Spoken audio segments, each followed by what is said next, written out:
maanta waxaan soo kormeernay wadadan oo lagu magacaabo wadada Gaheer ama Simad Weekiyo oo interlog u dhigayo maamulka gobolka Banaadir oo kaashanayo shirkadaha kala duwan iyo World Bankiga runtii wadada hadda waxay maraysaa meel gabagaba ah waan ku faraxsanahay in degmadii ugu horeysay duqa magaalada ahna gudoomiyaha gobolka Banaadir oo fursad u siiyay in interlog aan la dhigay noqoto waana sida arkayso waa wada aad qurux badan waxaan rajaynaynaa inaan dhammaan dadka wadadan labada dhinac ka degan inaan ugu baaqno inay bilicda wadadan isku xil saaraan shaqada ka qabtaan waan u yeeri doonaa degmada ugu yeeri doonaa wadadan degmada aad ay uga shaqeyn doontaa iyo wadooyinka kale la dhisaayo maadaama wadadan heer gabagaba ay maraysan waxaan rajaynayaa maalmaha soo socda nagu soo aadan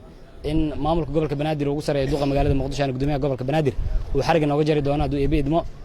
dadka labada dhinacna waxaan ugu baaqaynaa inay aad uga shaqeeyaan bilcida wadadaani maadaama ay noqotay wadad ay fursad u heleen qarash uga bixin lagu taakuleeyay inay burburto inay wasaqowdo in ay problem ku dhaco marabno dhamaantoodna u yeeri doonaa waxaan rajaynayaa inaan ku guuleysano wadadan oo nadiif ah oo qurux badan sideedana ah aan burburin in ay iska kaashadaan dadka degan waxdan